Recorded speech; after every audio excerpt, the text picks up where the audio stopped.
In the last episode, we read of the introduction of Zayd and Ali into the household of Muhammad, upon whom be peace. And in this episode, we will read about the rebuilding of the Kaaba. And I continue to read from Muhammad, his life based on the earliest sources by Martin Lings. Chapter 14, the rebuilding of the Kaaba. Somewhat before these last mentioned happenings, about the time when Ali was taken into the household, when Muhammad was 35 years old, Quraysh decided to rebuild the Kaaba. As it then stood, the walls were just above the height of a man, and there was no roof, which meant that even when the door was locked, access was easy. And recently there had been a theft of some of its treasure, which was stowed in a vault that had been dug inside the building for that purpose. They already had all the wood that was needed for the roof. The ship of a Greek merchant had been driven ashore and wrecked beyond repair at Jeddah. So they had taken its timbers to serve as rafters. And there happened to be in Mecca at that time a Copt who was a skilled carpenter. But such was their awe of the Kaaba that they hesitated to lay hands on it.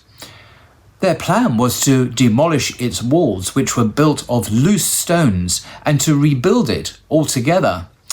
But they were afraid of incurring the guilt of sacrilege, and their hesitation was greatly increased by the appearance of a large snake, which had taken to coming every day out of the vault to sun itself against a wall of the Kaaba.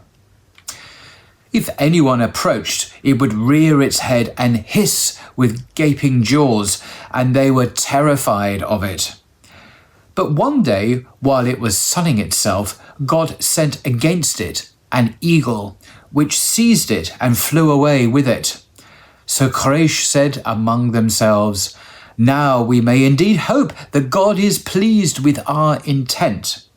We have a craftsman whose heart is with us, and we have wood, and God hath rid us of the serpent." The first man to lift a stone from the top of one of the walls was a Maxumite, Abu Wab, the brother of Fatima, Muhammad's grandmother. But no sooner had it been lifted than the stone leapt from its hand and returned to its place, whereupon all drew back from the Kaaba, afraid to proceed with the work. The chief of the Maxum, Walid, son of the now dead Mughira, took up a pickaxe and said, "I will begin raising for you." And going to the Kaaba, he said, "O God, fear not, O God, we intend naught but good." Thereupon he knocked down part of the wall between the Black Stone and the Yemenite corner, that is, the southeasterly wall. But the rest of the people held back. "Let us wait and see," they said. "If he be smitten, we will raise no more of it, but restore it even as it was. But if he is not smitten, then God is pleased with our work, and we will raise it all to the ground."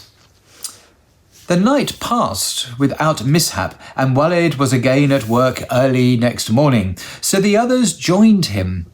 And when the walls were all down as far as the foundation of Abraham, they came upon large greenish cobblestones, like the humps of camels, placed side by side.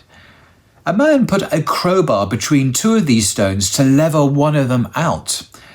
But at the first movement of the stone, a quaking shudder ran through the whole of Mecca, and they took it as a sign that they must leave that foundation undisturbed. Inside the corner of the black stone, they had found a piece of writing in Syriac. They kept it, not knowing what it was, until one of the Jews read it to them. "I am God, the Lord of Becca. I created her the day I created the heavens and the earth, the day I formed the sun and the moon, and I placed round about her 7 inviolable angels. She shall stand so long as her 2 hills stand, blessed for her people with milk and water." Another piece of writing was found beneath the station of Abraham, a small rock near the door of the Kaaba, which bears the miraculous print of his foot. It reads, "Mecca is the holy house of God. Her sustenance cometh unto her from 3 directions. Let not her people be the first to profane her." Quraysh now gathered more stones in addition to those they already had, so as to increase the height of the building. They worked separately, clan by clan, until the walls were high enough for the black stone to be built once more into its corner. Then a violent disagreement broke out amongst them, for each clan wanted the honour of lifting it into its place. The deadlock lasted for 4 or 5 days, and the tension had increased to the point of alliances being made and preparations for battle begun, when the oldest man present pointed to a solution. "O men of Quraysh," he said, "take as arbiter between you about that which wherein ye differ, the first man who shall enter in through the gate of this mosque." The precinct round the Kaaba was called a mosque, in Arabic masjid, a place of prostration, because the rite of prostrating oneself to God in the direction of the holy house had been performed there since the time of Abraham and Ishmael. They agreed to follow the old man's counsel, and the first man to enter the mosque was Muhammad, who had just returned to Mecca after an absence. The sight of him produced an immediate and spontaneous recognition that here was the right person for the task, and his arrival was greeted by exclamations and murmurs of satisfaction. "It is Al-Alamin," said some. "We accept his judgment," said others. "It is Muhammad." When they explained the matter to him, he said, "Bring me a cloak."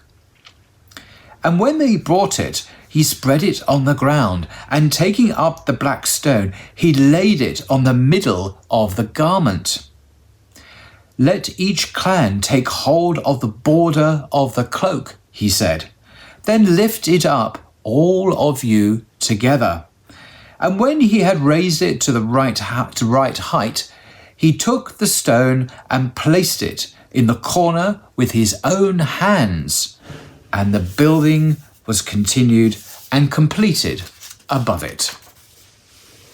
That was chapter 14, the rebuilding of the Kaaba. Until next time.